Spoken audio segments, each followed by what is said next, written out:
So now we'll talk about the Hsrp protocol, the hot standby router protocol that is known as the Cisco's redundancy protocol. And we'll talk about the high availability for IP networks. So what is Hsrp and why do you need Hsrp? Hsrp is a Cisco proprietary redundancy protocol that enhances the reliability of IP networks. Means redundancy means that if you are using multiple connections to a destination, so they are the redundant connections. If you're having, say, two links, minimum two links to a destination, that is redundancy. Because if one link goes down, then the other link will be active. But if you're having only one link, then that is a single point of failure. So if that link fails, that your entire network will be down. So by allowing multiple routers to collaborate, it ensures continuous network availability by presenting a unified virtual router interface to clients. So even if the main router fails, then you are shifted towards the other router. So it means that you are always having the connectivity to the router and you never lose access. So this is the advantage of the redundancy protocol. But on the other hand, if you're having only one router, then let's say you are connected to one ISP. So if that ISP fails or your router fails, then you will lose every data and every connectivity. So that shouldn't be the case. Now, what is Hsrp? Hsrp Hot Standby Router Protocol is a Cisco proprietary protocol that enhances the ability of IP networks by actually enabling multiple routers to operate as a single virtual router. So there is a concept of a single virtual router VR. VR is not a physical router. It is not a separate physical router, but it is an entity, it is a logical entity that is inbuilt in the router itself, in the Hsrp itself. So the PCs will communicate with the VR, the virtual router only. It will not communicate to any other physical router. So in this setup, one router is designated as the active router to handle the traffic, while other routers are in standby mode or idle mode. We do not call idle, but we call it standby. So the concept is that in Hsrp, one router will handle the entire traffic and the other routers will just sit idle in the standby mode. That is a downside, you can say, of Hsrp. But those routers which are in standby mode, they're ready to take over seamlessly in the event of a failure. If the active router fails, then the standby router will be there to take the charge. Now, what are the key features of Hsrp? First of all, virtual router. Hsrp allows routers to present a single virtual IP address to network host, and yes, definitely they generate a virtual MAC address also. And it enhances the simplicity and reliability of your network because virtual router has a virtual IP and virtual MAC. When the PC sends ARP request to the virtual router, it uses that virtual IP and virtual MAC. Then the active standby configuration. In an Hsrp setup, one router is selected as the active router, which handles all the traffic, while others remain in a standby state. And they are ready to take over if necessary. It means that if that active router fails, then standby routers are there to take the charge. So that is an active standby. Just like you can say that is in the clustering configuration we see in the Windows Server environment. So that is the way you do it in the active standby configuration in this Hsrp. Now, what is a failover mechanism? Hsrp ensures that if the active router fails, then one of the standby routers automatically takes over. And definitely, the active router is elected based on the priority. All the routers have the priority of 100, that is the default priority. And if you increase the priority of any router, any physical router, say you have increased it to 101, so that router will be the active router, and the other router having the priority of 100, that will be the standby router. Now, it can do load balancing in the sense that Hsrp can be configured with multiple groups, now enabling load sharing across different routers rather than relying on a single router. But Even though I'm saying that load balancing can be done by actually grouping the routers in different HSRP group, but within the same group, HSRP doesn't do the load balancing like the other protocols, like the VRRP or the GLBP, Gateway Load Balancing Protocol. HSRP's main job is to do the redundancy, not the load balancing. Now we'll understand how the HSRP works. First of all, it elects the router, the virtual router. There is a router election. So routers utilize communication protocols to determine which router will be the active router. And as I've told you, they compare the priority and then they decide that one router that is having the highest priority will be the active router. Then they exchange heartbeat messages. That is very important. The active router transmits regular heartbeat signals to actually standby routers, maintaining awareness of its operational status. So heartbeat messages are like the hello messages that are exchanged in OSPF routers. So these heartbeat messages are actually the status information that they share among the HSRP group. Then what is the failover process? In the event of an active router fails, then one of the standby router is automatically promoted to the active status. So once the active router goes down, then the standby router is becoming the active one, is becoming the active router, and it ensures that continuity of service is there. And this is the failover process. And again, if there is preemption enabled, preemption means that if I enable preempt, then what will happen? When the original router comes back, then it will retain its active position because its priority was higher. Now we'll talk about HSRP states and timers. So for effective monitoring and management process, HSRP has different states and timers. HSRP states have initial, learn, listen, speak, standby, and active. So these are the different states of HSRP. So like when the routers start, then they are in initial state, then they learn state, listen to the HSRP messages, speak. So it is building the relationship between the active and standby, then standby and active. Then hello time, interval for sending hello messages from active router to standby, it is 3 seconds.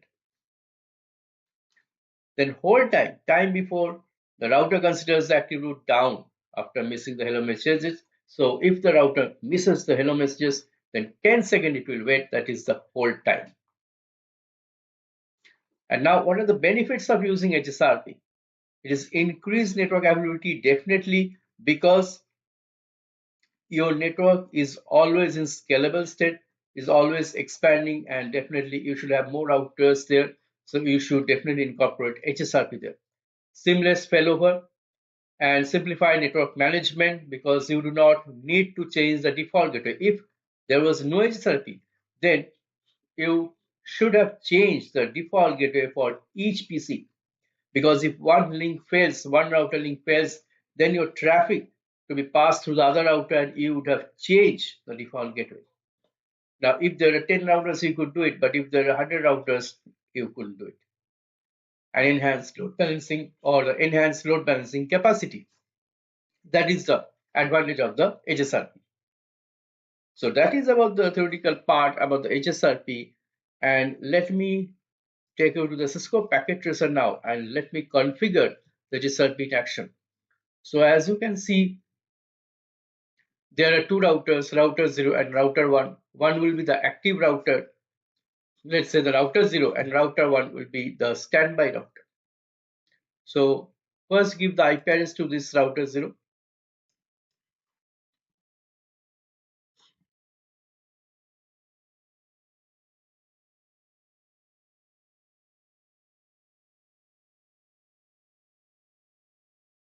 Let's say IP address is 10.0.0.1.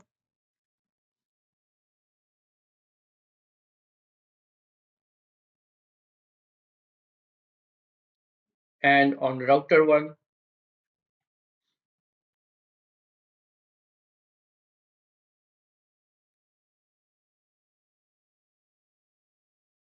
IP address is 10.0.0.2. And now go to the router 0 and configure Hsrp with this command standby, and then you have to give these options. Either you give this group number, which is between 0 to 4095, and IP means you enable Hsrp and set the virtual IP address of the virtual router. Preempt means you overthrow the lower priority active routers, and if you give preempt command to this router, if you give, then this router will be the active router always. You can set priority level, timers, track, and versions. So let me give the group number 1 and the IP of the virtual router. I am giving 10.0.0.100. That as an imaginary IP I'm giving. And I'm saying standby 1, then preempt. Means this would be always active router. When this router comes back, then this will be always the active router. It will overthrow the priority of the lower routers. And as you can see, the states are seen. First it enters peak, then standby, and from standby it became the active router because on other router the Hsrp is not configured yet. So let's go to the router 1 now and standby, and the group number should be same. It should be 1.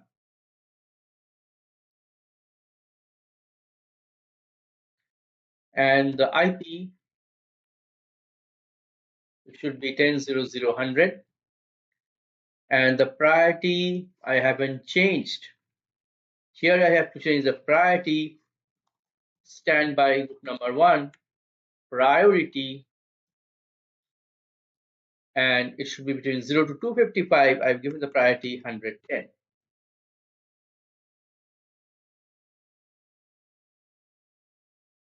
And now that router will be the active router and this router will be the standby router. So it has entered the standby state. So if I give this command show standby, you'll see that the state is standby and the virtual IP address is 10.0.0.100. Active virtual MAC address is this one, and local virtual MAC address is this one as well. And the active router is 10.0.0.1 and standby router is this router, is the local router. And if you go to the router 0 and if you give show standby, you'll see that this router is indeed the active router. Virtual IP address is this one, 10.0.0.100, and the active virtual MAC address is this one, and 0.0.0.0.0C.07. This is actually the Hsrp group number. That is a multicast group number it has. And the preemption is enabled, and the standby router is 10.0.0.2 and priority is 110, that is configured. Now, if I fail the interface of active router, let me see. So go to the interface and shut down. Immediately it has gone from active to init state. So there is no active router right now. If you check on the other router 1, you can see it has become the active. From the standby, now the standby router has become active router. And if you give show standby, then you'll see that it is becoming the active router, and the active router is local, means this is active router, and standby router is unknown because on the other router, the router's interface is down. So standby router is unknown. Nobody is standby. And now again you go to router 0 and you give the no shut. So again the interface is up. And again it should be the active router because the preempt is enabled, the preemption is enabled. So this again should become the active router, and the router 1, because of its lower priority, should become the standby router once again. So we will wait for 1 or 2 minutes and definitely it should happen. You just check it and yes, it has become the active router indeed. And on the other router 1, also the message will come verifying that it is indeed the standby router once again. So definitely that message has come That is from speak, it has become standby. And if you give show standby, again this state is standby. And the active router is the other one, 10.0.0.1, which has the priority of 110 because of the preemption enabled. And router 0 is returning the state. And if you again give show standby, you'll see that it is the active router, preemption enabled, active router is local, and standby router is 10.0.0.2, which is having lower priority, that is 100. So that is how you simulate the failover on the active router, and then the standby router will become the active one. And again, when the active router becomes active, then when the preemption is enabled, so it retains the active state. So that is about the Hsrp, and I will see you in the next video.